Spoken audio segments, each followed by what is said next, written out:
ಇವತ್ತು ಕಾರ್ಯಕ್ರಮ ಬಂದಿದೆ. ತುಂಬ ಧನ್ಯವಾದಗಳು. ನನ್ನ ಮೊದಲನೇ ಚಿತ್ರದಿಂದ ಇಲ್ಲಿಯ ಚಿತ್ರಗಂಟನು ನಿಮ್ಮ ಪ್ರೀತಿ ಪ್ರೋತ್ಸಾಹ ಬೆಂಬಲ ತೋರಿಸ್ತಾ ಬರ್ತಾ ಇದ್ದೀರಾ. ಇದೇ ರೀತಿ ಇರಲಿ ಅಂತ ಕೇಳ್ಕೊತೀನಿ.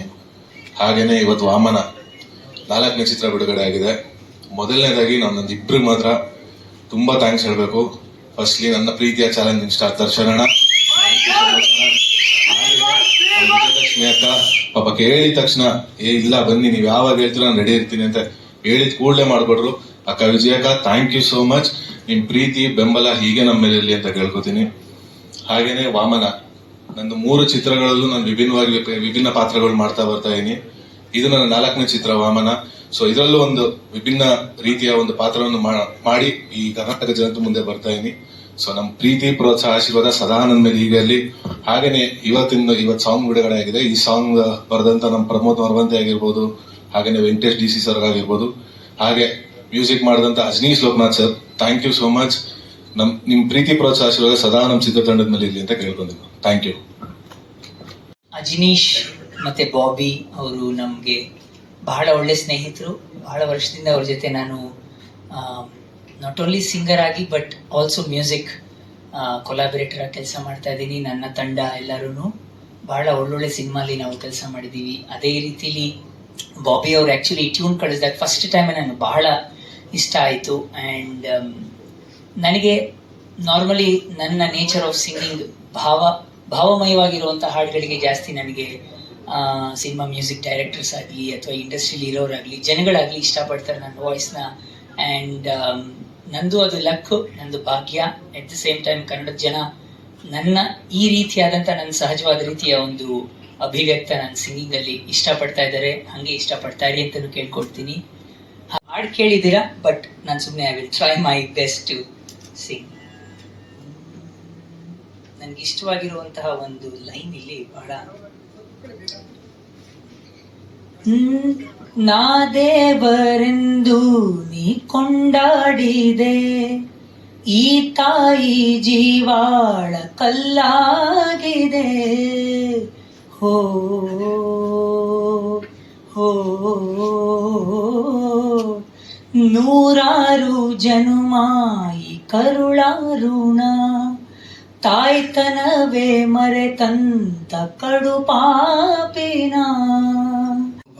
ಸಾಮಾನ್ಯವಾಗಿ ಹಾಡು ಬರೆಯುವಾಗ ನಾವು ನಾಯಕ ಅಥವಾ ನಾಯಕಿಯ ಪಾತ್ರದಲ್ಲಿ ನಮ್ಮನ್ನು ನಾವು ಊಹಿಸ್ಕೊಂಡು ಆ ಪಾಯಿಂಟ್ ಆಫ್ ವ್ಯೂ ಅಲ್ಲಿ ನೋಡಿ ಅದನ್ನ ಅನುಭವಿಸಿ ನಾವು ಬರಿತೀವಿ. ಆದರೆ ನನಗೆ ವಿಶೇಷವಾಗಿ ತಂದೆ ಅಥವಾ ತಾಯಿ ಪಾಯಿಂಟ್ ಆಫ್ ವ್ಯೂ ಅಲ್ಲಿ ಕೂತು ಹಾಡನ್ನ ಬರಿಬೇಕು ಅಂದಾಗ ತುಂಬಾ ಒಂದು ಸವಾಲು ಅನ್ಸುತ್ತೆ. ಯಾಕಂದ್ರೆ ಆ ತಂದೆ ತಾಯಿ ಆ 2 ಜೀವಗಳೇ ಹಾಗೆ, ಆ ಜೀವಗಳ ಭಾವನೆಗಳೇ ಬೇರೆ. ಆ ಭಾವನೆಗಳಿಗೆ ನಾವು ನಮ್ಮಲ್ಲಿ ಅನುಭವಿಸ್ಕೊಳ್ಳೋದು ತುಂಬಾ ಕಷ್ಟ. ಅದರಲ್ಲೂ ವಿಶೇಷವಾಗಿ ವಾಮನ ಸಿನಿಮಾ ನನಗೆ ಕಂಪ್ಲೀಟ್ ಶಂಕರ್ ಸರ್ ಕತೆ ಹೇಳಿದ್ರು. ಯಾಕಂದ್ರೆ ಅವ್ರು ಹೇಳಿದ್ರು, ಸರ್ ಇದು ತುಂಬಾ ಒಂದು ಡೆಪ್ತ್ ಇರುವಂತ ಹಾಡು, ಕಂಪ್ಲೀಟ್ ಸಿನಿಮಾ ಬಂದು ನಿಂತಾಗ ಇಲ್ಲಿಂದ ಇನ್ನೊಂದು ಲೆವೆಲ್ ಹೋಗುತ್ತೆ ಸರ್. ಅಂದ್ರೆ ಅದು ತಾರಮ್ಮ ಈ ಪಾತ್ರ ಮಾಡ್ತಿದ್ದಾರೆ ಅಂದಾಗ ನನಗೆ ಅವ್ರು ಹೇಳ್ತಿರ್ಬೇಕಾದ್ರೆ ಉಳಿದವರು ಕಂಡಂತೆ ಸಿನಿಮಾದಲ್ಲಿ ರಿಷಬ್ ಸರ್ ಮತ್ತೆ ಅವ್ರದ್ದೊಂದು ಸಿಚುವೇಶನ್ ಇದೆ, ಅಲ್ಲೊಂದು ಹಾಡು ಬರುತ್ತೆ. ಅದು ನನಗೆ ತುಂಬಾ ಕಾಡುವಂತ ಒಂದು ಸಿಚುವೇಶನ್. ಸೊ ತಾರಮ್ಮ ಅವ್ರು ಈ ಪಾತ್ರ ಮಾಡ್ತಾ ಇದ್ದಾರೆ, ಜೊತೆಗೆ ಧನ್ವೀರ್ ಸರ್ ಜೊತೆಗೆ ಒಂದು ಕಾಂಬಿನೇಷನ್. ಮತ್ತೆ ಆ ಸಿನಿಮಾ ಸಿಚುವೇಶನ್ ಆಗಿದೆ. ಈಗ ನಾವು ಸಾಮಾನ್ಯವಾಗಿ ತಾಯಿ ಮಗನಿಗೆ ಹೇಳ್ತಾಳೆ ನೀ ನನ್ನ ಜೀವ, ನೀ ನನ್ನ ಉಸಿರು ಅಂತ ಹೇಳೋದು, ಅದೆಲ್ಲ ಸಾಮಾನ್ಯವಾಗಿ ಬರುವಂತ ಸಾಲುಗಳು. ಇಲ್ಲಿ ನೀವು ಅಬ್ಸರ್ವ್ ಮಾಡಿದ್ರೆ ತಾಯಿನೇ ಹೇಳ್ತಾಳೆ, ನಿನ್ನ ಸುಡುವ ಶಾಪ ನಾನು, ನಿನಗೆ ಜನ್ಮ ನೀಡೇ ಕೊಂದೆ ನಾನು ಅಂತ ಹೇಳ್ತಾಳೆ. ನನ್ನ ಕಣ್ಣೀರ ಭಾರ ನಿನ್ನ ಅಂಗೈಯ ಮೇಲೆ ಅಂತ ಹೇಳೋದಾಗಿರ್ಬಹುದು, ತಾಯ್ತನವೇ ಮರೆತಂತ ಕಡು ಪಾಪಿನ ಅಂತ ಹೇಳೋದಾಗಿರ್ಬಹುದು. ಸೊ ಈ ಸಾಲುಗಳು ಕೇಳಿದಾಗ, ಅದು ವೆಂಕಟೇಶ್ DC ಅವರ ವಾಯ್ಸಲ್ಲಿ ಕೇಳಿದಾಗ ನಿಮಗೆ ಒಂದು ಪ್ರಶ್ನೆಯನ್ನು ಹುಟ್ಟುಹಾಕತ್ತೆ. ಯಾಕೆ ಈ ತರ ಹೇಳ್ತಾ ಇದ್ದಾರೆ, ಯಾಕೆ ಮಗನಿಗೂ ತಾಯಿ ಮಧ್ಯೆ ಏನ್ ನಡೆದಿರ್ಬೋದು, ಅಂದ್ರೆ ಯಾವ ಕಾರಣಕ್ಕಾಗಿ ಈ ರೀತಿಯ ಒಂದು ಕನ್ಫೆಷನ್ ಮಾಡ್ಕೋತಾ ಇದ್ದಾರೆ ಅನ್ನೋ ಒಂದು ಪ್ರಶ್ನೆ ನಿಮ್ಮಲ್ಲಿ ಹುಟ್ಟುತ್ತೆ ಅನ್ನೋದು ನಿಜ. ಸೊ ನನಗೆ ಈಗಲೂ ಅಲ್ಲಿ ಕೇಳ್ತಿರ್ಬೇಕಾದ್ರೆ ನನಗೆ ನಾನೇನೋ ಮಾತಾಡ್ಬೇಕು ಅಂತ ಅನ್ಕೊಂಡಿರ್ತೀನಿ, ಬಟ್ ಅಷ್ಟೇ ಮೇ ಬಿ ಮರಿತಾ ಇದ್ದೀನಿ ನಾನು. ಅಂದ್ರೆ ಅಷ್ಟು ಕಾಡ್ತಿತ್ತು ಹಾಡು. ಸರ್ ಮಂತ್ಲಿ ಒಂದ್ಸಲ ಆದ್ರೂ ನಾನು ಹಾಡು ಕೇಳ್ತಾ ಇದ್ದೆ. ನೀವು ಟ್ರ್ಯಾಕ್ ಹಾಡಿ ಕಳ್ಸಿದಲ್ಲಿ ನನಗೆ ಒಂದ್ಸತಿ ಏನೋ ಅನ್ಸಿದ್ರೆ ಈ ಹಾಡು ಕೇಳ್ತಾ ಇದ್ದೆ. ಅಷ್ಟು ಕಾಡುವಂತ ಹಾಡು. ಅಜನೀಶ್ ಸರ್ ಮ್ಯೂಸಿಕ್ ಆಗಿ ಮತ್ತೆ ನಮ್ಮ ಕರ್ಮದ ಕಲ್ಲನ್ನು ಹಾಡಿದಂತ ಗಾಯಕ ಹಾಡಿದ್ದು. So thank you so much. Thank you so much. And song ತುಂಬಾ ಚೆನ್ನಾಗಿ ಬಂದಿದೆ ಸರ್. ಇದು ರಿಲೀಸ್ ಆಗಕ್ಕೂ ಮುಂಚೆ ಯೂಟ್ಯೂಬ್ ಅಲ್ಲಿ ರಿಲೀಸ್ ಆಗಿತ್ತು. ನಮ್ಮಮ್ಮ ಫೋನ್ ಮಾಡಿ ನಿಂಗೆ ಪರ್ಸನಲ್ ಆಗಿ ಶಂಕರ್ ಸರ್ಗೆ ತುಂಬಾ ಚೆನ್ನಾಗಿ ಬಂದಿದೆ ಅಂತ ಹೇಳು ಅಂದ್ರು. Thank you so much sir. ಇಂಥ ಒಳ್ಳೆ ಸಾಂಗ್ ಅಲ್ಲಿ ನಾನ್ ಭಾಗಿಯಾಗಿರೋದು ನನ್ ಪುಣ್ಯ. Thank you once again. Thank you sir. ಮೊದಲಿಗೆ Shankar sir, thank you Shankar sir. ತುಂಬ ಒಂದು ಅದ್ಭುತವಾದ ಪಾತ್ರ ಕೊಟ್ಟಿದ್ದೀರಿ ಇದರಲ್ಲಿ. ನಿಮ್ಮ ರೈಟಿಂಗ್ಗೆ ಫಿದಾ ನಾನು ಯಾವಾಗಲೂ. ಅಂದರೆ ಅದು ಈಗ ಟ್ರೈಲರು ಸಿನಿಮಾ ಬಂದಾಗ ಮಾತ್ರ ನಿಮ್ಮ ಬರವಣಿಗೆ ಏನಿದೆ ಅನ್ನೋದು ಗೊತ್ತಾಗುತ್ತೆ. ನಾನು ಕೆಲವು ಸತಿ ಮಾತಾಡ್ತೀನಿ, ಸುದ್ದಿ ಸಕ್ಕದಾಗಿ ಮಾತಾಡ್ತೀನಿ ಅಂತ ಒಂದಷ್ಟು ಜನ ಅಂತಾರೆ. ಬಟ್ ನಿಮ್ಮ ಬರವಣಿಗೆ ನೆಕ್ಸ್ಟ್ ಲೆವೆಲು. ದಿನ ಮಾತಾಡಿದ್ದೀವಿ ಏನು ಬರ್ದಿದ್ದೀರಾ ಸರ್ ಅಂತ. And Chetan sir, thank you so much. ಏನು ಕಮ್ಮಿ ಮಾಡ್ದಂಗೆ ಮಾಡಿಸಿದ್ದೀರಿ ಎಲ್ಲರ ಕೈಯಲ್ಲೂ. ಆಮೇಲೆ ನಾನು ತುಂಬಾ ಖುಷಿಯಾಗಿದ್ದ ದಿನಗಳು, ತುಂಬಾ ಖುಷಿಯಾಗಿದ್ದ ದಿನಗಳು, ತುಂಬಾ ಸಂತೋಷವಾಗಿ ಕೆಲಸ ಮಾಡಿ ಸೆಟ್ಟು ಅಂದ್ರೆ Vamana, because of Dhanveer sir. ನಾನು ಎಷ್ಟೊಂದು ಸತಿ ಹೇಳಿದ್ದೀನಿ ಹಿಂದೇನು, ನಾನು ಇವು ಕೆಲವು ಸತಿ ಟಿಫನ್ ಮಾಡ್ಬಿಡ್ತೀನಲ್ಲ, ಋಣಕ್ಕೆ ಸಿಕ್ಕಾಪಟ್ಟೆ ಕೆಲಸ ಮಾಡ್ತೀನಿ ಅಂತ. ನನಗೆ ಟಿಫನ್ಗೂ ಕೂಡ ಇಡ್ಲಿ ತಿನ್ನಕ್ ಬಿಟ್ಟಿಲ್ಲ. ಬೆಳಗ್ಗೆಯಿಂದ ರಾತ್ರಿವರೆಗೂ ನಾನ್ ವೆಜ್ಜೇ ಧನ್ವೀರ್ ಸರ್ ತರಿಸ್ಕೊಡ್ತೀನಿ. ನನಗೆ ಅದೇನೋ ಇಷ್ಟ. ಸೊ ಪ್ರತಿದಿನ ತುಂಬಾ ಖುಷಿಯಾಗಿ ನಾನು ತುಂಬಾ ಸಂತೋಷವಾಗಿ, ತುಂಬಾ ಕಾಟ ಕೊಟ್ಕೊಂಡು, ಹಿಂಸೆ ಕೊಟ್ಕೊಂಡು, ಅಂದ್ರೆ ಅವಳು ಇಟ್ಕೊಂಡು ಕೆಲಸ ಮಾಡಿದಂತ ಸಿನಿಮಾ ವಾಮನ. ಆ ಟೈಮಲ್ಲಿ ತುಂಬಾ ಬಿಸಿ ಬೇರೆ ಇದೆ ನಂದು. ತುಂಬಾ ಸಿನಿಮಾಗಳಿತ್ತು. ಕ್ಯಾರವ್ಯಾನ್ ಅಲ್ಲೇ ಬಕೆಟ್ ಅಲ್ಲಿ ಡಿಪ್ ಹಾಕ್ಬಿಟ್ಟು ಕರೆಂಟ್ ತೋದು ಅದೇನು ಕಂಬಿ ಡಿಪ್ಪು ಅದ್ರಲ್ಲಿ ಸ್ನಾನ ಮಾಡ್ಕೊಂಡು ಕೆಲಸ ಮಾಡ್ತಿದ್ದೆ, ಬಿಕಾಸ್ ಟೈಮ್ ಇರಲಿಲ್ಲ ಆ ಥರ. Thank you Dhanveer sir. ಇದು ಸ್ಟೇಜ್ಗೆ ಅಂತಲ್ಲ, ನಿಮಗೂ ಗೊತ್ತು, ನನಗೂ ಗೊತ್ತು. ತುಂಬಾ ಸಂತೋಷವಾಗಿ ಕಳೆದಿದ್ದ ದಿನಗಳು ನಾನು ನಿಮ್ಮ ಜೊತೆ. ಅದು ಮತ್ತೆ ಯಾವ್ದಾದ್ರು ಸಿನಿಮಾ ಮಾಡಿ ನನಗೆ ಪಾತ್ರ ಕೊಡ್ತಾ ಇರಿ. ಯಾವಾಗಲೂ ಪಾತ್ರಗಳು ಸಿನಿಮಾ ಮಾಡ್ತಾನೆ ಇರ್ಬೇಕು ನೀವು. ನನಗೂ ಆ ಪಾತ್ರಗಳು ಕೊಡ್ತೀರಿ. ಅಂದ್ರೆ ಧನ್ವೀರ್ ಸರ್ ಯಾವಾಗಲೂ ಹೇಳ್ತಿದ್ರು, ತುಂಬಾ ಸತಿ ಹೇಳ್ತಿದ್ರು ದರ್ಶನ್ ಸರ್ ಬಗ್ಗೆ, ಡಿ ಬಾಸ್ ಬಗ್ಗೆ. ನಾನು ಸರ್ ಜೊತೆ 2 ಸಿನಿಮಾ ಮಾಡಿದ್ದೀನಿ, ಬಟ್ ಅವ್ರ ಜೊತೆನೇ ಇದ್ದ ಅನುಭವ ನನಗಿಲ್ಲ. ನನಗೆ ಇವ್ರ ಜೊತೆ ಯಾವಾಗಲೂ ಇದ್ದಾಗ ನನಗೆ ಅವ್ರ ಜೊತೆ ಇದ್ದ ಅನುಭವನೇ ಫೀಲ್ ಮಾಡಿಸ್ತಿದ್ರಿ. ತುಂಬಾ ತಡವಾಗಿ ಬಂದಿದ್ದಕ್ಕೆ ಮೊದಲನೇದಾಗಿ ಕ್ಷಮೆ ಕೇಳ್ತಾ ಇದ್ದೀನಿ. ವಾಮನ, ನಿಜವಾಗ್ಲೂ ಈ ಹಾಡನ್ನ ನಾನು ಕೂಡ ಇವಾಗ ಕೇಳ್ಕೊಂಬರ್ಬೇಕಾದ್ರೆ ಅನಿಸಿದ್ದು, ಒಂದು ಸುಮಾರು ಹಾಡುಗಳು ನೆನಪಾಯ್ತು. ಒಂದು ತಾಯಿ ಬಗ್ಗೆ ಇರುವಂತ ಹಾಡುಗಳು ತುಂಬಾ ನೆನಪಾದವು. ಸೊ ಒಂದು ಒಳ್ಳೆ ಗೀತೆ. ಸೊ ಎಷ್ಟು ಸುಮಧುರವಾಗಿ ಇದು ಮೂಡ್ ಬಂದಿದೆಯೋ, ಚಿತ್ರ ಕೂಡ ಅಷ್ಟೇ ಚೆನ್ನಾಗಿ ಮೂಡ್ ಬಂದಿದೆ. ನಂದು ಒಂದು ಪುಟ್ಟ ಪಾತ್ರ, ಬಟ್ ಎರಡೂ ಸೀನ್ಗಳು ಕೂಡ ತುಂಬಾ ನಿಮ್ಮನ್ನ ನಗಿಸುತ್ತೆ. ತುಂಬಾ ಖುಷಿಯಾಗಿ ಒಂದು ಸಿನಿಮಾನ ಮಾಡಿದೀವಿ. ಸೊ ನಿರ್ಮಾಪಕರು ಗೌಡ್ರೆ ನಮಸ್ತೆ, ಮೇಡಮ್ ನಮಸ್ತೆ. ಹಾಗೆ ಇನ್ನ ನಮ್ಮ ನಾಯಕ ನಟರ ಬಗ್ಗೆ ಏನ್ ಹೇಳೋದು ನಾವು, ಅವ್ರಿಗಾಗ್ಲೇ ಚಿತ್ರ ರಸಿಕರ ಮನಸ್ಸಲ್ಲಿ ಕೂತಿದ್ದಾರೆ. ಸೊ ಈ ಸಿನಿಮಾ ಮುಖಾಂತರ ಕೂಡ ಒಂದು ರೆಬಲ್ ಆಗಿರ್ಬೋದು, ಅಥವಾ ಒಂದು ನೋಡಿದ್ರೆ ಈ ಹಾಡಲ್ಲಿ ನೋಡಿದಾಗ ನಿಮ್ಗೆ ಅನ್ಸ್ಬೋದು ಆ ಒಂದು ಎಮೋಷನ್ ಆಗಿರ್ಬೋದು, ಪ್ರತಿಯೊಂದು ಕೂಡ ಈ ಸಿನಿಮಾದಲ್ಲಿ ಇದೆ. ಸೊ ದಯವಿಟ್ಟು ಎಲ್ಲರೂ ಕೂಡ ಏಪ್ರಿಲ್ 10ನೇ ತಾರೀಕು ಬಿಡುಗಡೆ ಆಗ್ತಿರುವಂತಹ ನಮ್ಮ ವಾಮನ ಚಿತ್ರನ ಥಿಯೇಟರ್ ಬಂದು ನೋಡಿ ಅಂತ ಹೇಳಕ್ ಇಷ್ಟಪಡ್ತೀನಿ. ಇನ್ನೊಂದು, ಇದು ಶೂಟಿಂಗ್ ಒಂದು ಘಟನೆ ಹೇಳಬೇಕು. ನಾನು ತುಂಬಾ ದೂರ ಇದ್ದೆ. ಈ ಒಂದು ಶೂಟಿಂಗ್ ಬರುವಾಗ ದೇವನಹಳ್ಳಿ ಹತ್ರ ನಡೀತಾ ಇತ್ತು ಆಕ್ಚುಲಿ ಶೂಟಿಂಗು.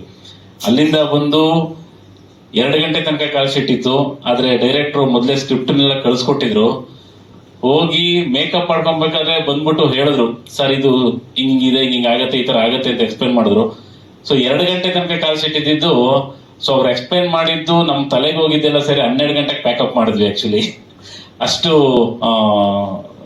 ಒಂದು ಪ್ರೀತಿಯಿಂದ ನಮ್ಮ ನಿರ್ದೇಶಕರು ನಟರನ್ನ ಅಥವಾ ಎಲ್ಲಾ ಕಲಾವಿದರುಗಳನ್ನು ಬಳಸ್ಕೊಂಡಿರೋದಾಗಿರ್ಬೋದು, ತುಂಬಾ ಚೆನ್ನಾಗಿದೆ. ಲಕ್ಷ್ಮಿ ಮ್ಯಾಮ್, ದರ್ಶನ್ ಅವರಿಗೆ ನಾನು ತುಂಬ ಧನ್ಯವಾದಗಳನ್ನ ತಿಳಿಸ್ಕೊಳ್ಳೋಕೆ ಇಷ್ಟಪಡ್ತೀನಿ. ಒಂದು ತಾಯಿ ಸಾಂಗ್ನ, ತಾಯಿ ಭವನೆ ಸಾಂಗ್ ಇದು, ಅದನ್ನ ಅವರು ಬಿಡುಗಡೆ ಅಂದ್ರೆ ಮೀಡಿಯಾ ಬೈಟ್ಸ್ ಕೊಟ್ಟು ನಮಗೆ ಬಿಡುಗಡೆ ಮಾಡಿಕೊಟ್ಟಿದ್ದಕ್ಕಾಗಿ ನಾನು ಅವರಿಗೆ ನನ್ನ ಧನ್ಯವಾದಗಳನ್ನ ತಿಳಿಸ್ಕೊಡ್ತೀನಿ. ಎರಡನೇದಾಗಿ, ಇದು ತಾಯಿ ಸಾಂಗು. ವಿಶ್ವದಲ್ಲಿರುವಂತ ಇಡೀ ಎಲ್ಲ ತಾಯಿಯಂದ್ರಿಗೂ ಈ ಸಾಂಗ್ ನಾನು ಅರ್ಪಣೆ ಮಾಡ್ತೀನಿ. ಯಾಕೆಂದ್ರೆ ತಾಯಿನ ಪ್ರೀತಿಸದೇ ಇರೋರು, ಇಷ್ಟಪಡದೇ ಇರೋರು ಯಾರು ಇರಲ್ಲ. ಅಂತದ್ರಲ್ಲಿ ಇದು ತಾಯಿ ಸಾಂಗ್. ಎಲ್ಲ ಇದುವರೆಗೂ ಸಿನಿಮಾಗಳಲ್ಲಿ, ಎಲ್ಲಾ ಸಿನಿಮಾಗಳಲ್ಲೂ ತಾಯಿ ಸಾಂಗ್ ಅನ್ನೋದೊಂದು ಬರುತ್ತೆ. ಈ ಸಾಂಗಿನ ವಿಶೇಷತೆ ಏನು ಅನ್ನೋದನ್ನ ನಾನು ಆಮೇಲೆ ಹೇಳ್ತೀನಿ. ಆದ್ರೆ ಈ ಸಾಂಗ್ ನ ಇವತ್ತು ಬಿಡುಗಡೆ ಆಗಿರೋದ್ರಲ್ಲಿ ವಿಶ್ವದಲ್ಲಿರುವಂತ ಎಲ್ಲಾ ತಾಯಿಯಂದ್ರಿಗೂ ಇದನ್ನ ನಾನು ಅರ್ಪಣೆ ಮಾಡ್ತೀನಿ. ಆಮೇಲೆ ಈಕ್ವಿನಾಕ್ಸ್ ಗ್ಲೋಬಲ್ ಎಂಟರ್ಟೈನ್ಮೆಂಟ್ ಅದು ನನ್ನ ಲೈಫ್ ಟೈಮ್ ಸೆಂಟಿಮೆಂಟ್ ಅದು. ಯಾಕೆಂದ್ರೆ ಚೇತನ್ ಸರ್ ಮತ್ತೆ ಶ್ರೀಮತಿ ರೂಪಾ ಚೇತನ್ ಮ್ಯಾಮ್ ಅವರು ಒಬ್ಬ ನಿರ್ದೇಶಕನ ಮೇಲೆ, ಕಥೆ ಮೇಲೆ ಮುಖ್ಯವಾಗಿ ನಂಬಿಕೆ ಇಟ್ಟು ಬಂಡವಾಳ ಹೂಡಿ ಸಿನಿಮಾನ ನಿರ್ಮಾಣ ಮಾಡಿದ್ದಾರೆ. ಸೊ ಅವರಿಗೆ ನಾನು ಯಾವತ್ತಿದ್ರೂ ಚಿರಋಣಿ. ಆಮೇಲೆ ನಮ್ಮ ನಾಯಕ ನಟ ಧನ್ವೀರ್ ಸರ್, ನಾನು ಕತೆ ಹೇಳಿದಾಗ ಜಸ್ಟ್ ಹಂಗೆ ಕೇಳಿದ್ರು, ಕೇಳ್ಬಿಟ್ಟು ಇದನ್ನ ಮಾಡಬೇಕು ಅನ್ನೋದು ಅವ್ರಿಗೆ ತುಂಬಾ ಆಸಕ್ತಿ ಇತ್ತು. ಸುದೀಪ್ ಸರ್ ಹೇಳ್ದಂಗೆ ನನ್ನ ಬರವಣಿಗೆ ಮೇಲೆ ಅವರಿಗೆ ನಾನು ಹೇಳ್ತಾ ಇದ್ದಂಗೆನೆ ಧನ್ವೀರ್ ಸರ್ಗೆ ಇಷ್ಟ ಆಗಿತ್ತು. ಸುಮಾರು 1.5 ವರ್ಷದ ಕತೆ ಯಾವುದೋ ಹೇಳಿ ಹೋಗಿದ್ದೆ, ಅದನ್ನ ನೆನಪಿಸ್ಕೊಂಡು ಕಾಲ್ ಮಾಡಿ ಕರೆದಂಥದ್ದು. ಅವ್ರು ಯಾವ ರೀತಿಯಲ್ಲಿ ಒಪ್ಕೊಂಡ್ರು, ಅದೇ ಚೇತನ್ ಸರ್ ಅಷ್ಟೇ 10 ನಿಮಿಷ ಹಂಗ್ ಕೇಳಿದ್ರು, ಅವರು ಒಪ್ಕೊಂಡ್ರು. ಸೊ ಕಥೆಯಲ್ಲಿ ಆಳ ಇದೆ, ಕಂಟೆಂಟ್ ಇದೆ ಅನ್ನುವಂತ ಭರವಸೆ ಮೇಲೆ ಮೂಡಿರುವಂತದ್ದು ವಾಮನ. ಸೊ ಇದ್ದೀನಿ, ನೀವು ತೋರಿಸಿರೋ ಪ್ರೀತಿ, ನಮ್ಮ ಮೀಡಿಯಾ ಮಿತ್ರರು, ನಿಮ್ಮ ಪ್ರೀತಿ ವಿಶ್ವಾಸಕ್ಕೆ ಬೆಲೆ ಕಟ್ಟಕ್ಕಾಗಲ್ಲ. ನಮ್ಮ ಸಿನಿಮಾ ಬಗ್ಗೆ ಆಲ್ಮೋಸ್ಟ್ ಅಲ್ಲಿ ನಮ್ಮ ನಿರ್ದೇಶಕರು ನೀಟಾಗಿ ಎಕ್ಸ್ಪ್ಲೈನ್ ಮಾಡಿದ್ದಾರೆ ಸಿನಿಮಾ ಏನು ಅಂತ. ಈಗ ಏನು ಸ್ಟೇಜ್ ಮೇಲೆ ಬಂದಿರೋ ಎಲ್ಲ ಕಲಾವಿದರು, ಇನ್ನು ತುಂಬಾ ಜನ ಬರೋರಿದ್ರು. ಆಕ್ಚುಲಿ ಶಾರ್ಟ್ ನೋಟಿಸ್ ಅಲ್ಲಿ ಈ ಸಮಾರಂಭ ಫಿಕ್ಸ್ ಆಗಿದ್ದಕ್ಕೆ ಎಲ್ಲರಿಗೂ ಕರೆಯಕ್ಕಾಗಲಿಲ್ಲ. ಫ್ರೀ ರಿಲೀಸ್ ಇವೆಂಟ್ ನಲ್ಲಿ ಎಲ್ಲ ನಮ್ಮ ದೊಡ್ಡ ತಾರಾ ಬಳಗ ಇದು. ಯಾಕಂದ್ರೆ ಆಲ್ಮೋಸ್ಟ್ ಅಲ್ಲಿ ಕನ್ನಡದ ಟಾಪ್ ಮೋಸ್ಟ್ ಏನಂತ ಹೇಳ್ಬೋದು ಕಲಾವಿದರುಗಳೆಲ್ಲ ಇದರಲ್ಲಿ ಇದ್ದಾರೆ. ಎಲ್ಲರೂ ಬರ್ತಾ ಇದ್ದಾರೆ ಅವತ್ತಿನ ದಿನಕ್ಕೆ. ಹಾಗಾಗಿ ಇವತ್ತೇನು ಹೆಚ್ಚಿಗೆ ಹೇಳ್ಬೇಕಾದ ಅವಶ್ಯಕತೆ ಇರಲ್ಲ, ಯಾಕಂದ್ರೆ ಈ ಸಾಂಗ್ ಬಗ್ಗೆ ರಿಲೀಸ್ ಮಾಡಿದ್ದಾರೆ. ವಿಜಯಲಕ್ಷ್ಮಿ ಮೇಡಮ್ ಅವ್ರಿಗೆ ನನ್ನ ಸ್ಪೆಷಲ್ ಥ್ಯಾಂಕ್ಸ್. ಯಾಕಂತಂದ್ರೆ ಒಬ್ಬ ತಾಯಿ ಸಾಂಗ್ನ ರಿಲೀಸ್ ಮಾಡಿಕೊಡಿ ಅಂತ ನಾವು ಕೇಳಿದಾಗ ಅವರು ಸ್ಪೆಷಲ್ ಕೇರ್ ತಗೊಂಡು ನಮಗೆ ವಿಡಿಯೋ ಮಾಡಿಕೊಟ್ಟು ಅದನ್ನ ರಿಲೀಸ್ ಮಾಡಿಕೊಟ್ಟಿದ್ದಾರೆ. ಅವ್ರಿಗೆ ಸ್ಪೆಷಲ್ ಥ್ಯಾಂಕ್ಸ್. ಹಾಗೆ ಸಾಂಗ್ ಬಗ್ಗೆ ಸರ್ ಕ್ವಶನ್ ಕೇಳಿದ್ರು, ಯಾಕೆ ಈ ಫಿಮೇಲ್ ವರ್ಷನ್ಗೆ ಬೇಕಿತ್ತು ಅಂತ. ಆಕ್ಚುಲಿ 3 ಟ್ಯೂನ್ ನಾನೇ ಫೈನಲ್ ಮಾಡಿದೆ. ಈ ಟ್ಯೂನ್ ನ ಬಾಬಿ ಮೇಡಮ್ ಫೋನ್ ಮಾಡಿ ಹೇಳಿದ್ರು, ಸರ್ ಕಾಂತಾರ ಟೀಮ್ ಏನಿದೆ ಅದೇ ಟೀಮ್ ನ ನಾನು ರಿಜಿಸ್ಟರ್ ಮಾಡಿ ಆ ತಾಯಿ ಸಾಂಗ್ ಮಾಡ್ತೀನಿ ಅಂತ. ಆಕ್ಚುಲಿ ಟ್ಯೂನ್ ಕೇಳಿಸ್ಕೊಂಡಿದೆ. ಇದನ್ನ ಮುದ್ದು ರಾಕ್ಷಸ ಸಾಂಗ್ ಇರ್ಬೋದು, ವಾಮನ ಇರ್ಬೋದು, ಮತ್ತೆ ಇಡೀ ಸಂಜೆ ಕಡಲಾತಿರ 3 ಟ್ಯೂನ್ ನಾನೇ ಫೈನಲ್ ಮಾಡಿದ್ರು. ಇದಕ್ಕೆ ಪಾಪ ಅವ್ರು ಫೋನ್ ಮಾಡಿ ಹೇಳಿದ್ರು, ಸರ್ ಇದು ತುಂಬಾ ಚೆನ್ನಾಗಿದೆ, ಟ್ಯೂನ್ ಮಾತ್ರ ಕಳ್ಸಿಕೊಡ್ತೀನಿ, ನೋಡ್ಬಿಟ್ಟು ಹೇಳಿ ಅಂದ್ರು. ಆಕ್ಚುಲಿ ಅದನ್ನ ಫೀಮೇಲ್ ವರ್ಷನ್ ಇನ್ನೊಂದು ವರ್ಷನ್ ಅಂತಾನು ಕೇಳಲಿಲ್ಲ. ಸರ್ ಇದೇ ಟೀಮ್ ಉಳಿಸ್ಕೊಂತೀವಿ ಅಂತಂದ್ರು. ಮೇಡಮ್ ಆಯ್ತು ಮಾಡಿಸಿ ಅಂತಂದ್ರೆ. ತುಂಬಾ ಅದ್ಭುತವಾದ ಸಾಂಗ್ ಇದು. ಆಕ್ಚುಲಿ ನಾನು ಮುಂಚೆನೆ ಕೇಳಿದ್ದೆ, ಅದು ಇವತ್ತು ಜನಗಳ ಮುಂದೆ ಬಂದಿದೆ. ಅದನ್ನ ಪ್ರೀತಿ ವಿಶ್ವಾಸದಿಂದ ಹಟ್ಕೊಂಡಿದ್ದಾರೆ ಸರ್. ಆಲ್ರೆಡಿ ಜನ ಅದನ್ನ ರೆಸ್ಪಾನ್ಸ್ ಮಾಡಿ, ನಾನು ಇಲ್ಲೇ ಕೂತಿದ್ರೆ ಒಂದು 15 ಕಾಲ್ ಬಂದಿದೆ ಈಗ ಫೋನ್ ಮಾಡಿ, ತುಂಬಾ ಚೆನ್ನಾಗಿ ಬಂದಿದೆ ಸಾಂಗ್ ಅಂತ. ಅದಕ್ಕೆ ನಾನು ಇವಾಗ ಅಟ್ಲೀಸ್ಟ್ ಫ್ಲೈಟ್ ಮಾಡಿ ಕರ್ಕೊಂಡು ಇಲ್ಲಿ ಬಂದಿದ್ದೀನಿ. ಹಂಗಾಗಿ ನಮ್ಮ ಸಿನಿಮಾ ಯಶಸ್ಸಾಗಿದೆ ಅಂತ ಅನ್ಕೊಂಡಿರ್ತೇನೆ. ಈ ಮಟ್ಟಕ್ಕೆ ಸಿನಿಮಾ ರೀಚ್ ಆಗಿ ಜನದ ಮನಸ್ಸಲ್ಲಿ ಇವತ್ತು ಎಷ್ಟೋ ಜನಕ್ಕೆ ವಾಮನ ಅಂತ ಹೇಳೋದಕ್ಕಿಂತ ಮುದ್ದು ರಾಕ್ಷಸ ಸಾಂಗು ಪ್ರೊಡ್ಯೂಸರ್ ಸರ್ ಅಂತ ನನ್ನನ್ನು ಐಡೆಂಟಿಫೈ ಮಾಡಿ ಮಾತಾಡ್ತಾರೆ ಎಷ್ಟೋ ಜನ.